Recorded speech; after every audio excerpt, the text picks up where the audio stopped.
Hello and welcome to the Indie Business Podcast. I'm your host, Donna Maria, and you have arrived at the one place where we empower you to enjoy your life, build your business, and have your way. Today's show is sponsored by Essential Wholesale. That's right, at essentialwholesale.com, they have just launched a brand new website. It is filled with all kinds of information and helpful tips to help you manufacture and market fantastic cosmetics products. And they also have a great private label selector where you can select all the ingredients that you want in your cosmetics in very small quantities. This is a great way to help you expand your business without unnecessarily increasing your costs. If you haven't visited Essential Wholesale lately, you need to head on over there today. EssentialWholesale.com for more information. Well, this past weekend I went to Austin, Texas for the first time. I had a fantastic time there. I was the keynote speaker and also delivered a presentation on some cosmetics and beauty industry regulatory issues that are happening right now in our industry. And I was invited by Elin Criswell and Starlene Moore, who are Texas soap makers, and they started an organization called the Lone Star Soap and Toiletries Organization, and they had their first conference just this past weekend. And for a first-time conference, I'm telling you, this was fantastic. There were about 60 people there from all over the state of Texas and some from outside of Texas as well. We had a fantastic time talking about social media, how to grow your business efficiently without raising your costs too much, and also some of the latest things for you to look out for if you're a cosmetics manufacturer where new regulations are concerned. And I want to mention something about that. A lot of my audience is composed of cosmetics manufacturers because I'm the president of the Indie Beauty Network. So we're going to be talking a lot more on my show about the new regulations, how they might affect businesses, but most specifically how you as an independent business owner can impact public policy where regulations and laws are concerned that affect your business. This is a really huge issue. Those of you who have been following what Congress has been doing lately where manufacturing is concerned might be familiar with what happened last year with the Consumer Product Safety Improvement Act, which ended up putting a ton of small businesses out of business in one fell swoop. We did a show on that last year in 2009. You can go to indiebusinessradio.com and look at one of the first shows of last year, actually, is what we covered there. So you can just search on Consumer Product Safety Improvement Act, and you can find that show and get an idea of how congressional action is affecting small businesses in ways that it's never done so before, especially in the manufacturing sector. Because remember, there's one set of laws that applies to everyone, generally speaking. In order to recognize that small manufacturers operate differently from large companies, we need to impact public policy and let our lawmakers in every state, that's your state, let them know that you manufacture differently from large multinational million-dollar and billion-dollar companies. You're a different kind of company, and you require a different set of specific, carefully tailored regulations so that you can manufacture safe and good products, that you can protect your customers, and that you can also have a level playing field that would allow you to compete without unnecessarily putting you out of business. These are some really important issues, and I'm going to use this show over the course of the next several months to focus more specifically on these issues. But in the meantime, I will continue to have some fantastic authors and small business experts and people that have a lot of knowledge about things that can help you run your business more effectively. And today we have a professor at the Wharton School of Business. His name is Professor David Reibstein, and he is the co-author with several other people of a book called Marketing Metrics, The Definitive Guide to Measuring Marketing Performance. This is a fantastic book. It's really kind of a textbook, it seems like to me. There are a lot of very, very helpful nuggets of information here that can help you with your business. And Professor Reibstein, and I hope I'm saying his name properly, because maybe I'm not, is going to be joining us on today's show, but I don't think he's here yet. The reason he's not here yet is because of a mistake I made. I sent him the call-in information for the show, but I sent it to him a little bit late before the show started. And so my suspicion is that he's looking through his email right now so he can get the show call-in information and join us here.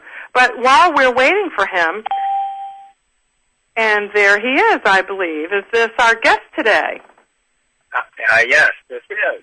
Welcome to the show. I'm so excited to have you. I just introduced you, and what timing you have, actually. Wow. Of course, I apologize for sending that show information a little bit late. I'm very excited to have you here. Your new book, Marketing Metrics, The Definitive Guide to Measuring Marketing Performance, is just out. And this is a fantastic book. Of course, I've been looking over it over the past couple of months. Professor, tell us a little bit about why you wrote this book and why you think it's important.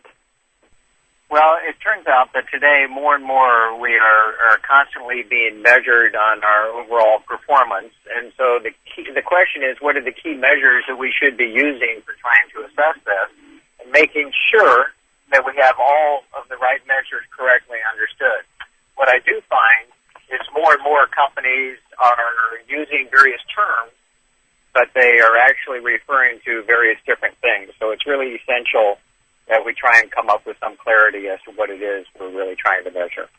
And looking at your book and reading through the chapters, there are lots of different things that businesses can measure. There's like a seemingly endless number of them. So, Professor, for small businesses and very small companies, that is companies with like 1 or 2 employees, which is what our audience has, what is the importance of being able to measure certain things? I mean, can you just kind of tell what's working and what's not working and run with that?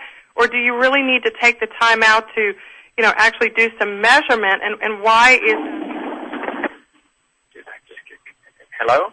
Professor? Yes. Yes, hi. I'm sorry. Did you hear my... Yeah, so I did just hear your question, and I think the answer is, you can tell if things are working or not working, but then the question is, if they're not working, the question is, why are they not working? And can we detect, what the real underlying causes of the particular problems are? So even if you're a small business, you want to know, are we having problems because we're not delivering things on time, or are we having problems because people aren't satisfied with what it is that we are delivering, or what exactly is the nature of the problem? And do you have to have any specific background or educational expertise in order to make some of the more basic measurements to expand your business and grow in an efficient way? You really don't. It is possible to try and figure out what's going on with your business without necessarily a large amount of background, let's say, marketing research per se. So a very simple thing is I want to know if my customers are satisfied. And so what I need to be doing is on a regular basis trying to try and measure levels of customer satisfaction. So of the clients that you've got, on a simple scale, you could be asking your customers, how satisfied are you from 1 to 10, and just be regularly trying to track that as an example. So that actually is a really good example. So let's start with that. And that's such a basic question that all business owners need to continually answer, right? Are my customers satisfied? And then even before that, what is their basic general satisfaction level? Because we can all describe satisfied, quote unquote, in a different way, right? No, that's definitely the case. So let's say you're a small business owner and you're not familiar with this, and what you've been doing so far is, every now and then when you send a product out, someone sends you an email and says how great it was and how happy they are. And maybe every now and then someone shows up on Facebook and says, I got my order and it was wonderful. What sorts of things can small business owners do, Professor, to drive this process? Can we input certain systems into our business so that we're not just waiting for people to tell us, that we're kind of proactively measuring and collecting this information? So, particularly if you're a small business, one of the things that's really critical is what are the number of customers that I'm able to attract, and am I retaining and keeping the customers that I'm trying to appeal to? So it turns out that if they're not satisfied, then your ability to retain them would be going down. So an indicator of whether or not you're performing well is you keep getting customers, but you keep losing customers as well. So you're saying you can be continually customers, but if you're not finding out about the satisfaction level of existing ones, then you essentially will have a metric that will be out of balance. Right. So sometimes what it is that we refer to as a leaky bucket. I keep bringing customers into the business, but they keep draining right out the bottom end. And there's such a great advantage of being able to retain your customers such that you don't always end up having to replenish your customer base. So what are some that we can do to do that? I mean, we obviously have to have a good product, right? The product has to be good. So outside of that, what are some of the things that small businesses can do to avoid that leaky bucket? That sounds like a big problem that could sort of get out of hand almost without you even noticing it.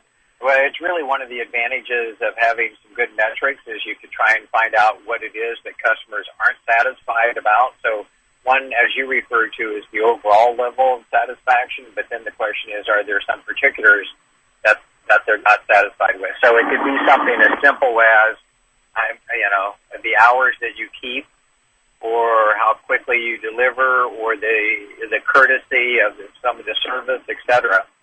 And those are all discoverable by measurement.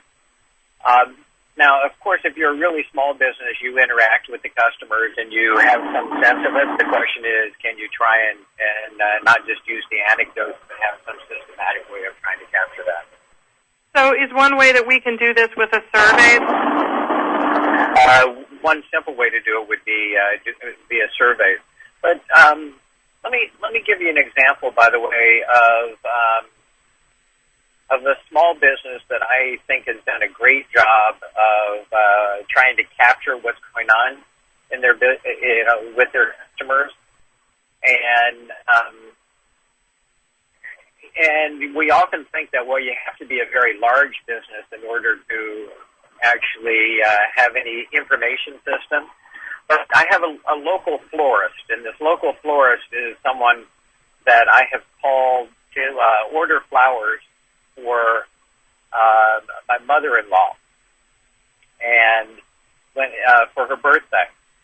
And what I discovered is they have a little index card, and they wrote down that I ordered flowers from them. And they contacted me like 10 days before my mother-in-law's birthday to remind me that her birthday was coming up. So first of all, they have an information system that knows who their customers are and when it is that they do order. But then secondly, if I end up not reordering, then they already know something about the non-retention, or how they have not been able to keep me continuing to use them. Now, it could be for a variety of reasons. It could be I wasn't satisfied with what it is that they did, or it could be totally different, and that I wanted to move on and get something different this next year. So I use that as an example of how a small business could really be doing something very systematic and trying to capture what's going on. A wonderful example, too, because we don't have to have anything other than an index file card, maybe with a Rolodex-type system with a month indicator and a piece of paper, with the little clips in there, and you can write the information down. So every month you could just scroll through by the day and see if there's anyone to contact that day. Right, and sort of here was an example of being able to get retention data without ever having to do a survey of any type, just being able to look at your own number of customers and what percent are coming back. Wonderful idea. So we've already gotten two ways to do it.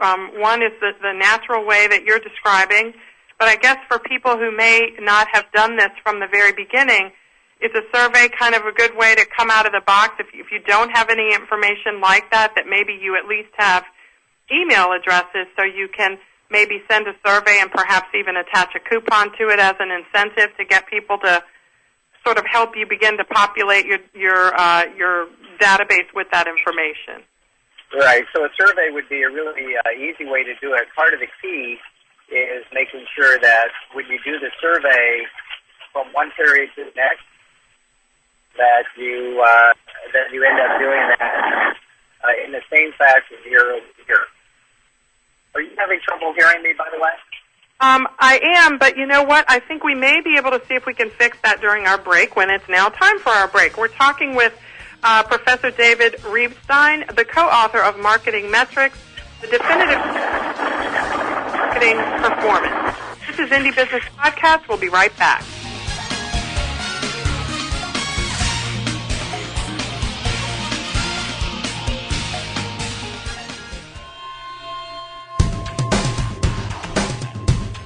Why is everyone listening to GlobalTalkRadio.com? Because it's the future of talk radio. Every day, more and more people are finding Internet radio as not just an alternative media, but as a replacement to traditional AM and FM broadcast stations. Internet radio offers a wider variety of programs, convenient on-demand listening that meets your schedule, and fewer commercial interruptions. And GlobalTalkRadio.com is already leading the way by matching this content with a highly targeted Internet audience. GlobalTalkRadio.com offers its listeners one of the widest programming varieties on the Internet, from business and finance to self-improvement, paranormal, health, literature, romance, politics, and more. There are also opportunities for prospective hosts who would like to host their own weekly or one-time talk shows. Want to learn more? Check us out at www.globaltalkradio.com and see the future of talk radio today.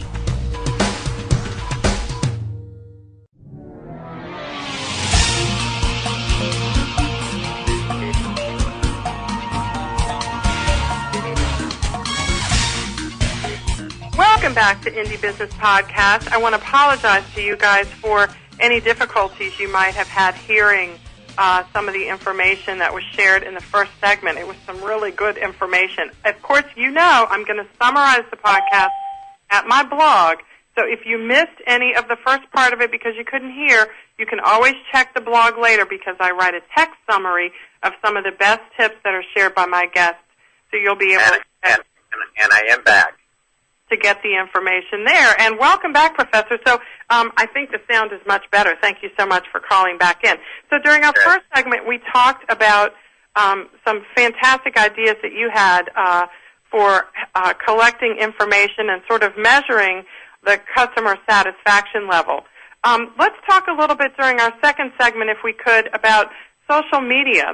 Of course, social media is such a general term, and we can sort of don't have time to delve too deeply into it. But one of the questions that I hear from small businesses most frequently is, I can do all this stuff in social media and Facebook and Twitter, and it's a lot of fun, and I do see my customers responding, and every now and then I can track a sale from a communication on Facebook or Twitter or some other social networking tool. Professor, what would you say about how we could generally use tools like that to market effectively? And then what are your tips or suggestions or ideas on how to track the effectiveness of that kind of outreach?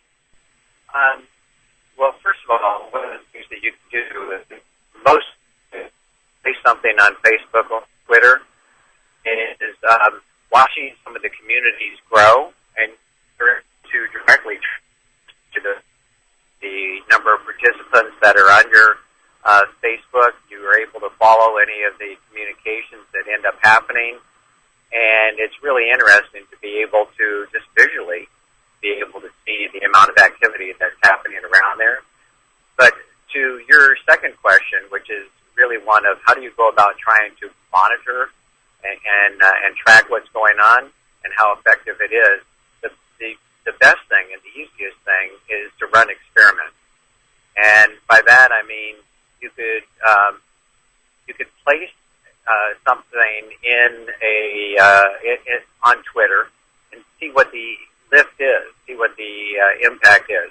You can go through a period of not placing anything there and not tweeting, and be able to see some of the particular differences that end up happening. So it's that ability to do the direct comparison which allows you to sort of track what the impact is of any of those particular activities. I should mention, by the way, that all of this social media that we talk about and buzz and viral marketing, those are all things that have existed for a long, long time before the Internet. There was always the buzz or the communication from one individual to another individual. What's happened with the Internet is our ability to be able to track and see it happening, and the speed in which it happens as well. And would you also say, Professor, that for small business owners, the Internet has directly impacted those things, but also our ability to actually start those conversations? The answer is absolutely. So I'm involved. I'm on the board of advisors of a company that's called Merchant Circle, and it is strictly for local retailers. Mm-hmm. And the ability that they've had to start the conversation within their own local communities has been just tremendous. And that is such good news because, as you said, we can always track things coming back to us, but being able to start them gives us, would you agree, the ability to plan them in advance a little bit more, so you can schedule certain things and carve out time in your busy schedule, because we're talking to business owners that wear pretty much all the hats. And if you do as you say, which is kind of, try something out and then go back to Twitter or go back to Facebook and do things like, what do you say? See if anybody retweeted it or see if how many people responded to it. How do you actually look at it and say, was this worth my time? Was it effective? Is it going to help me serve my customers better? So you should be able to, when you post something, see whether or not that has an impact on your sales. And so ultimately what it is you're interested in is the number of customers that you're getting and what kind of revenue it is that you're getting from that activity. So it's one thing to see them tweeting each other or more people joining the particular posting, but you ultimately want to see what that bigger impact is on your sales. And what's interesting about that is that a little bit hard. It's a little bit harder to track, right? Because people don't always say, like, if I've been following you on Twitter for a while, let's just say, for example, and I know you're an author and I've heard about your books and people have been buzzing about them for a while, and then I subscribed to your newsletter, and then I heard about you in my local paper and saw a little segment on TV about you. And then I go buy your book because after 2 weeks of hearing how great you are, I think I need to buy it. How can someone in that author's position or anybody selling anything else, what are your tips on actually how to track that? Do you put a place for people to answer the question, where'd you hear about me, in the sales form? You can, but I will tell you, by the way, that's not totally reliable because people will answer, but sometimes you see things and you hear things and you don't know what it is that influenced you, or you're more willing to comment about having heard it, from a friend than you are about having seen it placed in an ad somewhere. Mm-hmm. So there's some pretty good evidence that that's not as reliable as one would like. Okay. And then to your broader question, the reality is it is hard to try and track exactly how much that overall impact is.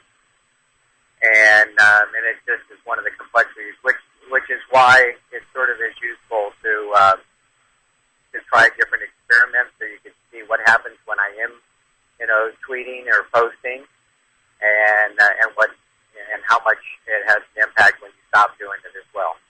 So what you can kind of do then, Professor Wright, is you can kind of plan, 3 or 4 things over the course of a month that you're going to try, and you try them, and then you look at the response that you get that you can tangibly see in terms of, people responding or people sharing that information with their friends. And then you go back at the end of the month and you look at the sales figures and do you look for spikes that you can associate with certain outreach actions that you've taken and certain behaviors that you've been involved in? Yeah, you said it much better than I did. It's exactly that. You look at those spikes that are correlated with things that activities that you take. Okay, good. All right. So it doesn't sound so. It sounds time consuming, but it doesn't sound hard. No, it really isn't that complex. Okay. Good. So and it shouldn't be that time consuming. It's relatively straightforward, and it's relatively costless also. Okay, let's talk about then how do we make it more efficient? How do we make it take up less time? Do we do the same 4 things every month so we don't have to make it up as we go, and that will build in some efficiencies? What are your tips for making it take up less time? Because it's so important, you can't not do it. Right. And I actually think there's advantages to not doing the same thing every month. And that allows you to go ahead and track, if I did something different this month than I did last month, then if I get a bigger spike this month, there's some real learning there as well. What if the repetitive thing works? Do you? So if it turns out that the repetitive thing works, let's see, then you're going to find by not repeating it, you're going to find that there's some decline that ends up happening, and you go back to doing the repetitive thing. So just by doing the variation, you'll be able to see what might work and and you're going to find out what doesn't work as well. Okay. Okay, and so when you work with other companies, I know you mentioned the florist a little bit earlier. Have you noticed any of the companies that you've worked with being able to do this on places like Facebook and Twitter effectively and efficiently? And if you'd like to focus on Facebook more than Twitter, that's fine, because most of our listeners are more involved on Facebook than they are on Twitter. So lots of talk about Facebook and Twitter and so forth, but it turns out that while that doesn't necessarily work for everybody. So I don't want to give a blanket statement that says, Facebook and Twitter, it is the panacea. I think there's more hype than there is necessarily results in reality. And so you get some partial results, but it doesn't always work. And so what other things would you suggest then? So I suggest trying Facebook and Twitter. And, there may be some like LinkedIn as another one that is very much for business-to-business type of social networks. And the other side is maybe social networks isn't the thing for you. And so what are some of your... I don't want to jump on the bandwagon to say that the panacea for every business is social networking. Well, I'm glad you said that because that's what we need to hear. Outside of that, I mean, they are free, and I think that's why a lot of small business owners, why it's appealing. And of course, I like that you said, try it out. We certainly don't want to ignore it, right? But what are some of the other things outside of that you think can be effective, again, for very small business owners? So it's not unusual to think about, I'm going to actually buy keywords, and I'm going to do that on Google or Yahoo, and that's not free. But what you can do is you can track exactly how much it is you're spending to get a visitor, and you can see of those visitors that I get via Google or Yahoo what it is that their activity and behavior actually is. And so you can see whether or not it's worthwhile. So maybe you buy a keyword that might cost you, I'm going to make up a number here, that might cost you $1 to buy that keyword, but of every visitor that I get, 25% of them end up buying, and they end up buying something that averages about $20. I make 50% on those, so I make about $10. So I spent $1 for every one of those visitors. I got 20 visitors. It cost me $20. It wasn't worthwhile. So, but you could work through the particular numbers and find out whether or not those keywords are really worth it. And again, it's not that complex. Right. And isn't it also true, Professor, that you mentioned Google and Yahoo, and of course there are a lot of other ones. Facebook has a pretty robust advertising program, but all of those companies provide some pretty helpful metrics, if you will, and pie charts and statistics by the day to let you know what is happening with people who click on your ad or on your keyword. That's right. So they do a good job of providing some data, and part of what the purpose of the book is to allow you to make sure you can understand. You get all these charts it tells you what, pass-through rate is. You want to know, well, what's that? And drop-off rate, what's that? And various different measures that you might be getting from some of those, your Google metrics. And you need to be able to understand what they're talking about.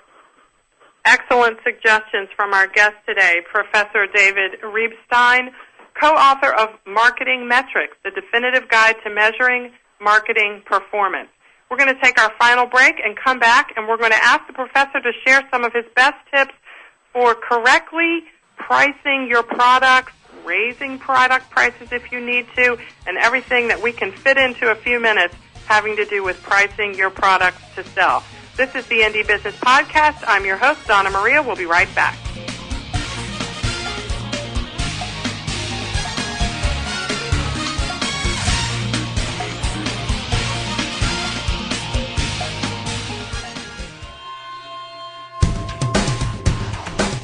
Want to stay on top of what's new in the radio industry? Sign up for a free subscription to the Future of Talk Radio, available exclusively to listeners of globaltalkradio.com, and find out what's new in the world of online radio. Listeners can find out about new shows and special guests. People with something special to offer can find out how to become a guest and how to prepare for an interview. And prospective hosts will find a valuable resource for everything from planning the new program to selecting topics and guests, recouping expenses by selling advertising, and more. Sign up today for your free subscription to the Future of Talk Radio by visiting www.globaltalkradio.com and learn about the future of talk radio today.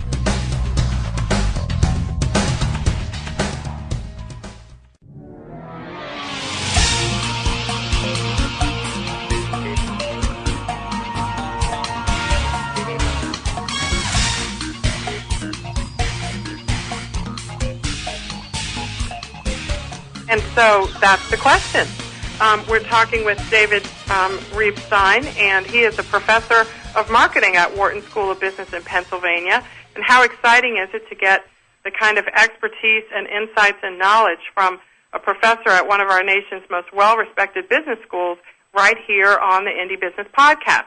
So, Professor Reibstein, let's talk about pricing. You have a lot of information in your book to help people do that, and I encourage everyone to go and pick up a copy of Marketing Metrics. You can get it on Amazon, and just Google it. Lots of other places that you can buy it as well. Let's talk about pricing, Professor. What are some of the basic tenets that people need to keep in mind when they're pricing their products? Well, there's various ways that one can set price, and one of the ways is by looking at your costs. And the key is making sure you account for all of your costs, but looking at your costs and adding some particular margin on top of that. A second way is by looking at what your competition is charging and then trying to assess how much better or worse you are than your competition. And when I say worse, how much more of a discount you're going to have to offer relative to your competitors, or what kind of premium you can charge. And the third way of setting prices, which I think is by far the best, but it's clearly the most difficult, is trying to think about what's the value of what it is that you're offering to your customers, and then setting that as the upper limit of what it is that you can be charging, and then trying to decide of that total value of what is it worth to the customer, then trying to share in that value with the customer. Now, what I want to do in your mind is position that the value sort of defines the upper limit of what it is to charge, and your cost really defines the lower limit of what it is that you can charge. And that value is really value relative to the other alternatives that they happen to have in front of them. So there's lots of ways. I could go through a number of examples of trying to think about the value of a product. But let me just stop right there and see what questions that sort of leads you down. Well, thank you for doing that because, of course, you know me. I do have some questions. The first thing you said was making sure you account for all your costs and then add a margin on top. A lot of people get stuck there because once they figure out their costs, which is, as I know you would say, is quite a mechanical process. You get out a calculator and you do some calculating. You have a number for the production of this particular product. and then you could double it, or you could triple it, or you could quadruple it. Let me just ask you this: if the market will bear a quadruple cost, all other things being equal, is it a no-brainer in that case? If the market will bear it, it's pretty much a no-brainer. Okay. And, all right, and good. so what it is that you're referring to when you say, will the market bear it, is, implied in that is, so what's it worth to them? If they're willing to pay 4 times what it costs me, then it must be worth a lot to them. Right, and you can partially find that out, as you said earlier, by looking at what other people are charging. If other people are charging quadruple what it costs you, and you can kind of look at your competitors and see if they're using the same ingredients or basically have the same business structure, you can get an idea that you could probably approach that price. Right. Okay. So it sort of is interesting. There are tons of examples that sort of give you, radically different types of results. There's a company called the Medicines Company. It's up in Boston. It was a small little company. They created a product called AngioMax, and it was really to deal with patients that have had heart surgery, and it would dramatically decrease the complications of the hospitals. They were selling it into hospitals, and the previous product that was being used was called Halperin, and they were charging like $1 or $2 per dosage per patient. But because of the reduction in complications for the patients, hospitals saw that they saved tremendous amounts of money by using AngioMax over Halperin. And the value to the hospital, not to mention to the patient and the patient's life, was considerable, such that they were willing to pay in the hundreds of dollars, even though competition was only charging $1 to $2. And so this small little company, the Medicines Company, was actually able to be very, very successful by not thinking just in terms of what their costs are, but by thinking about what's the value of this to their customers. That's an excellent example. I appreciate that you shared that. And you said that's often the most difficult way to make the determination, figuring out what the value is to people. Is that something that you do your best at evaluating at the beginning, and then you kind of just have to constantly reassess it as you ramp up your business? You should definitely be trying to do that for certain product categories. One of the ones that you and I chatted about was like thinking about cosmetics. It's really hard to think about what's the value of this fragrance or this cosmetic over another one. But when you're talking about products that might provide time saving or increased productivity, or one would have to be paid for to get solved in another way, then it's much easier to do that type of calculation. It is the type of thing that you should be doing, from the inception. Because once you set a price in the customer's mind that this is what the value is, then it's very hard to try and raise your price afterwards. Well, that's a good thing to remember. And that's what a lot of small businesses find themselves in the position, though, is because so many of our listeners really didn't set out to start a business. They kind of set out making something that they enjoyed making, and maybe people showed up around the holidays to purchase it, and suddenly the bank account in January was looking a lot better than it did the month before. So I kind of think, well, maybe I could do this, a little longer. So let me ask you this. That being the case, since so many people just happen to find themselves there without reading your book or listening to this radio show first, what are your tips for raising those prices when, as it turns out, you just have no choice if you're going to have a profitable business?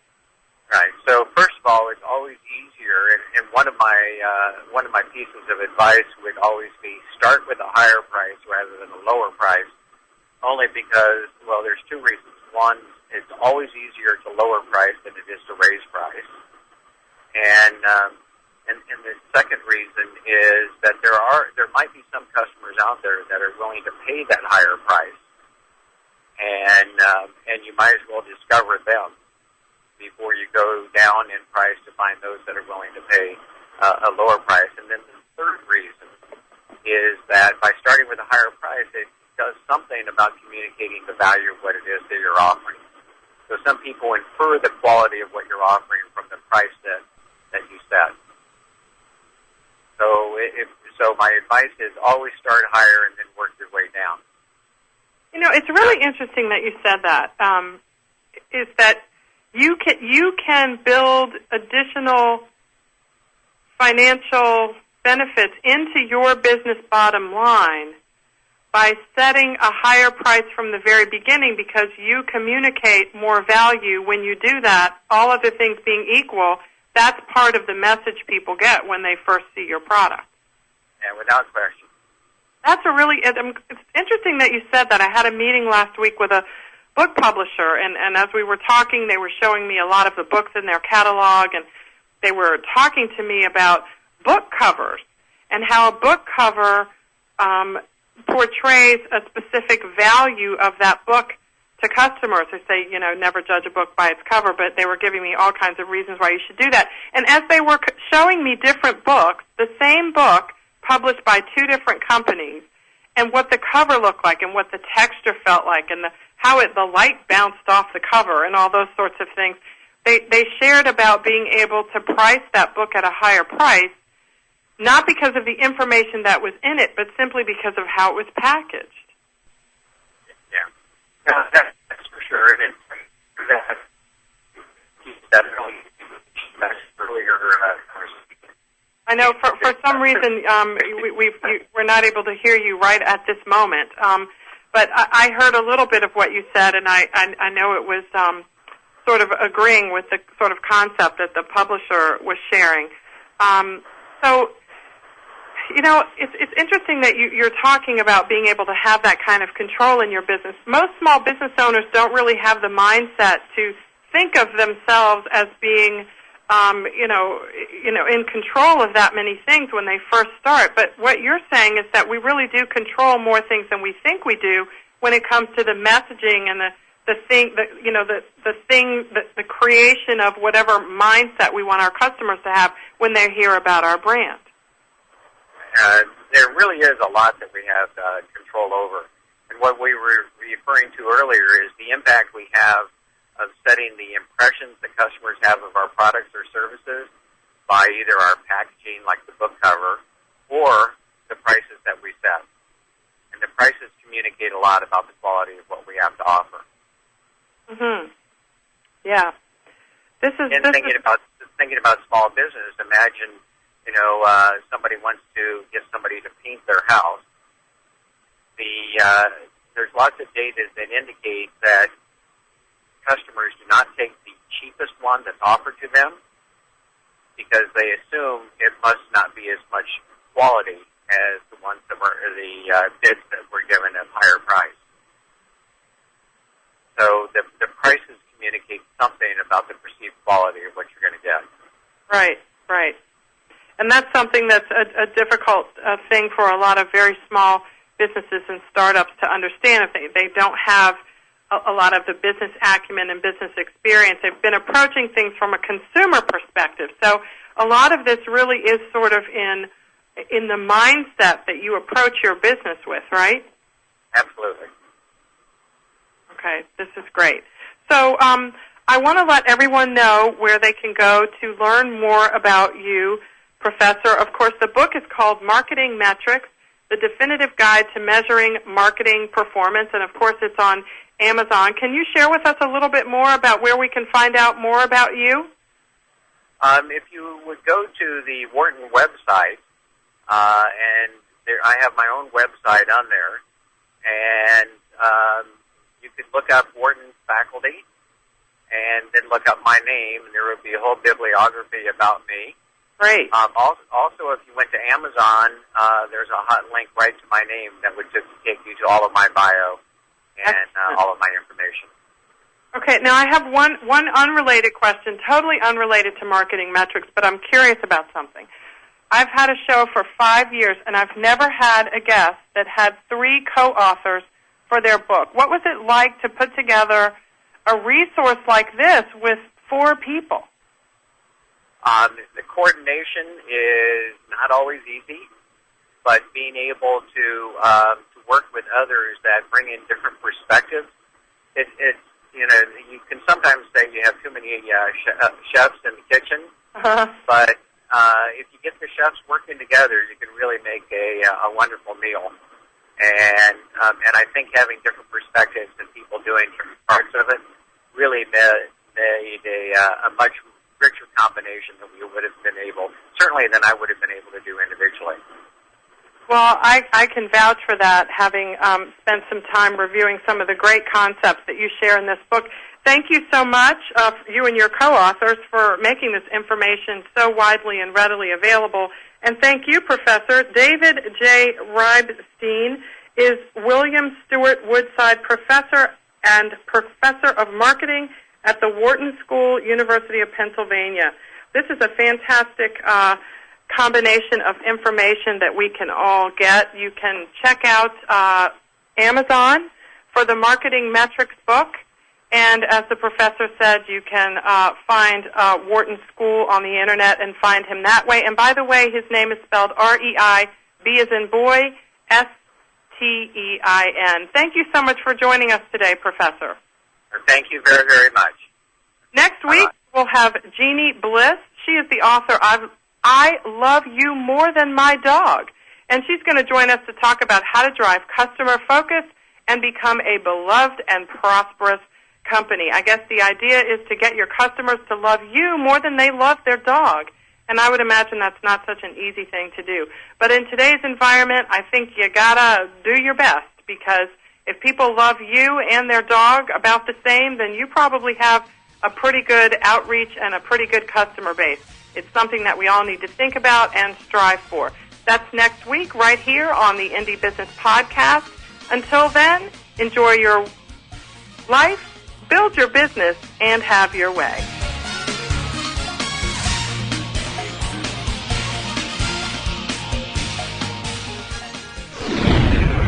You're listening to GlobalTalkRadio.com.